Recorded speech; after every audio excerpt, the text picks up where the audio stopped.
Oh, a first little furry friend filled with whimsy and wonder. No, it's no big deal. Thanks. Selamat datang di Watch Mojo Indonesia. Dan hari ini kita akan membahas daftar film paling mengejutkan yang sukses besar, baik secara kritik, komersial, atau bahkan keduanya. Kami hanya akan memasukkan film yang dirilis di tahun 2025. Jadi film yang menyeberang dari Natal 2024 seperti Nosferatu tidak akan masuk hitungan.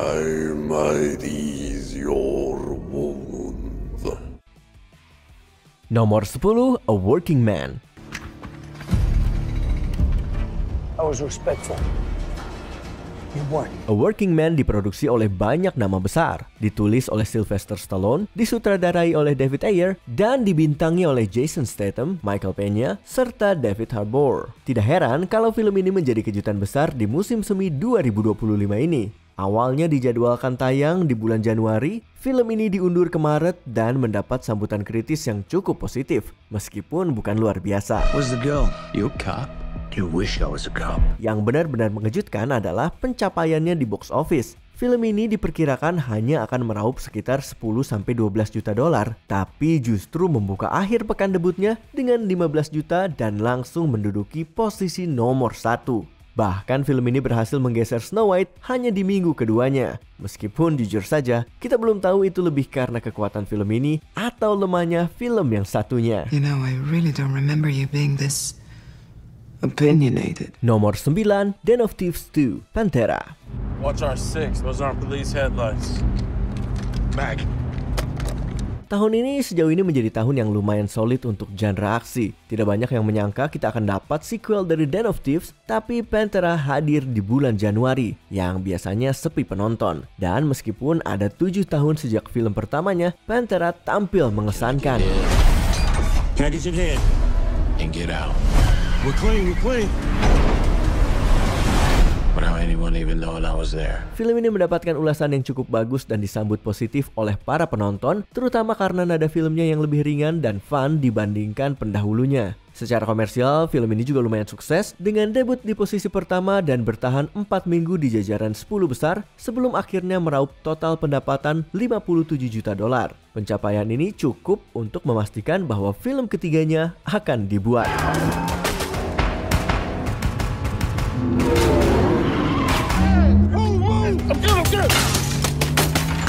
Nomor 8, Black Bag. If she's in trouble, even of her own making, I will do everything in my power to extricate her. No matter what that means. You understand? My God, that's so hot. Steven Soderbergh benar-benar menunjukkan taringnya lewat Black Bag, sebuah thriller mata-mata penuh ketegangan yang dibintangi oleh Michael Fassbender. Ia berperan sebagai George Woodhouse, seorang agen intelijen Inggris yang ditugaskan menyelidiki istrinya sendiri, Catherine, yang juga agen rahasia dan dicurigai membocorkan informasi rahasia. Who's the suspect? Your wife.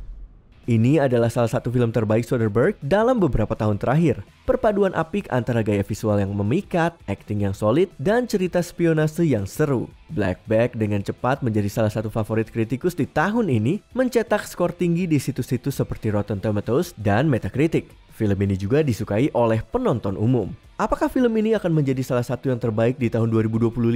Masih terlalu dini untuk dipastikan, tapi potensinya jelas besar. Oh, you know I have. Again, yes or no? Yes. Enthusiastically. Nomor 7, Novocaine. Do you know what it's like to wait your whole life to meet someone? Someone who finally gives your life meaning? Would you wait around for someone else to save her? Or would you do it yourself? Kita butuh lebih banyak film seaneh ini di dunia. Jack Quaid memerankan Nathan Kane, seorang manajer bank pendiam yang tidak bisa merasakan rasa sakit. Kemampuan unik ini sangat berguna ketika rekan kerja sekaligus gebetannya diculik oleh sekelompok perampok bank.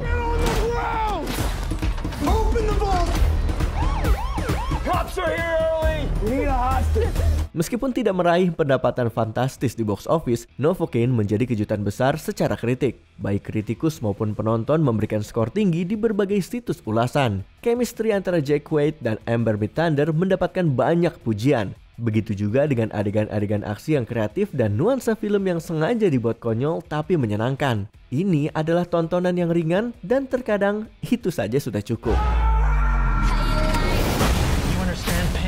Nomor 6, Mickey 17. Now you'll watch as I permanently delete your being from it. That way you'll understand the meaning and terror of finality.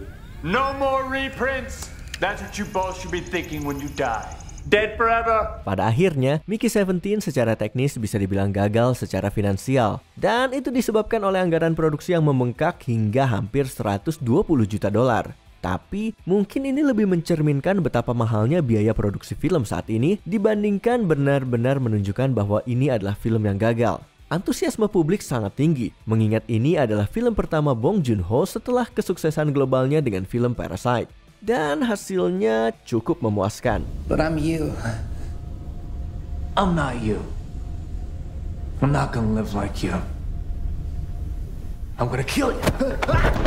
Mickey 17 mendapatkan respon positif dari kritikus dengan banyak pujian diarahkan pada Robert Pattinson dan nuansa satir konyol yang diusung oleh film ini. Mickey 17 meraih pendapatan awal sebesar 19 juta dolar dan secara keseluruhan menghasilkan lebih dari 120 juta dolar, angka yang cukup solid untuk film original yang bukan bagian dari franchise besar. Bahkan lebih mengesankan lagi karena ini adalah film satir sci-fi, genre yang biasanya sulit menarik banyak penonton. Inilah kekuatan gabungan dari Bong Joon-ho dan Pattinson. Every time you die, we learn something new and humanity moves forward. Oh, man. He's alive. It's fine. My life is gonna be beautiful.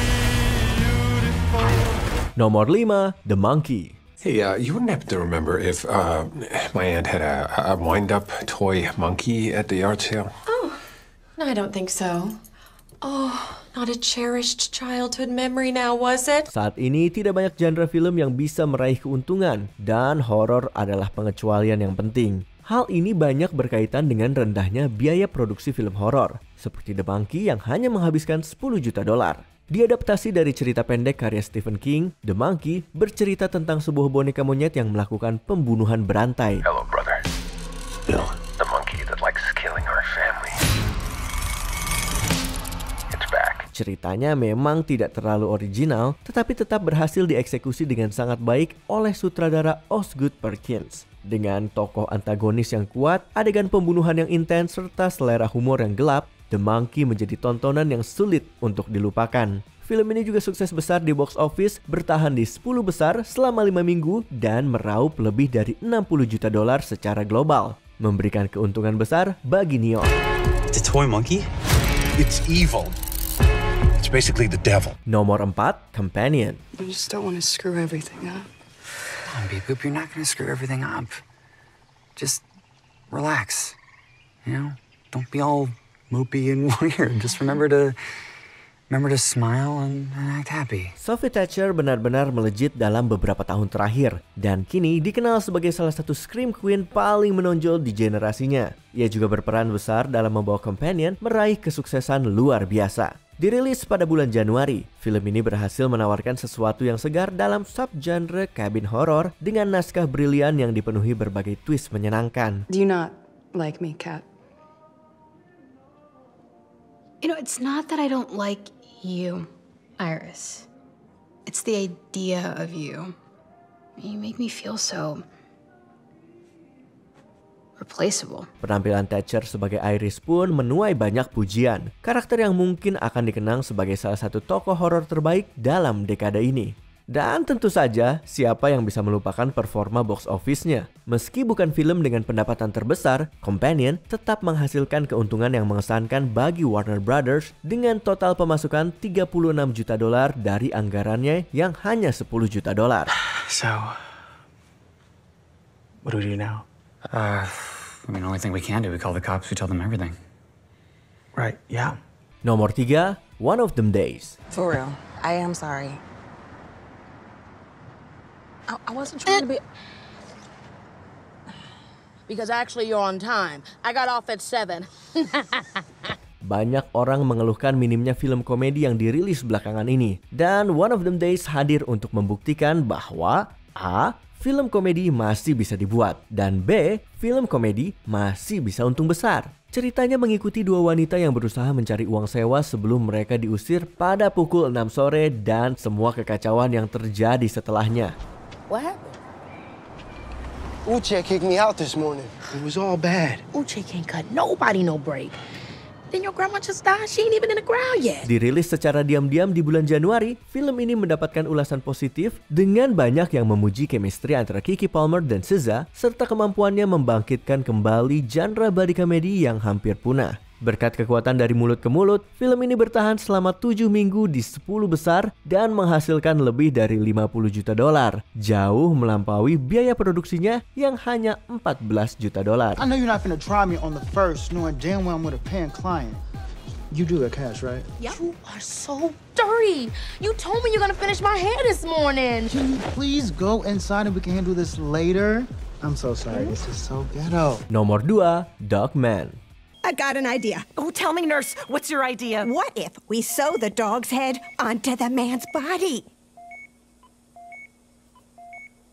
Great idea and stuff. Benar-benar datang dari arah yang tak terduga. Dogman menjadi salah satu kejutan terbesar di kuartal pertama 2025 sebagai spin-off dari film Captain Underpants yang dirilis tahun 2017.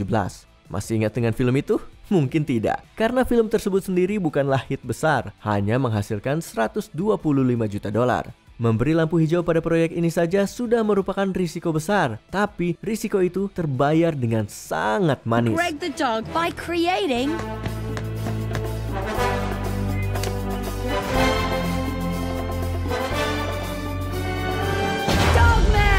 Dogman mendapat ulasan positif dan disukai oleh penonton umum, bahkan meraih nilai A di CinemaScore.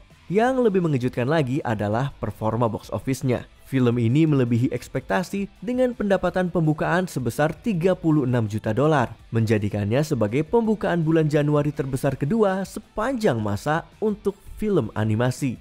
Ia juga bertahan 2 minggu di posisi nomor 1 dan ditutup dengan pendapatan total 131 juta dolar, jauh melampaui anggarannya yang hanya 40 juta dolar, bahkan melampaui film pendahulunya.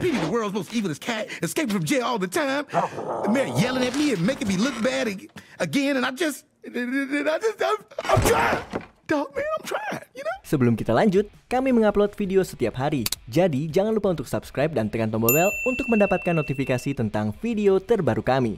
Kamu bisa memilih untuk mendapatkan notifikasi secara berkala atau setiap kali kami mengupload video. Kalau kamu menggunakan handphone, jangan lupa untuk nyalakan notifikasi di bagian pengaturan. Nomor 1, A Minecraft Movie. Oh, these dudes? They're the villagers. They're total pacifists and vegetarians. You don't bug them, they won't bug you. They just like to chill, trade, and eat buttloads of bread. They love crushing a loaf. Dan akhirnya kita sampai juga. Film yang begitu besar dan mengejutkan hingga menghancurkan segala ekspektasi. Awalnya, publik tampak skeptis terhadap A Minecraft Movie. Apalagi setelah teaser trailernya yang dihujat habis-habisan di internet. What the hell? Tapi ternyata, internet bukanlah cerminan dunia nyata. Dan jangan pernah meremehkan kekuatan Minecraft. Film ini mencatat sejarah dengan akhir pekan pembukaan yang luar biasa, melampaui semua prediksi industri. Meraih pendapatan debut sebesar 301 juta dolar. Ini menjadikannya sebagai pembukaan akhir pekan terbesar sepanjang masa untuk film adaptasi video game.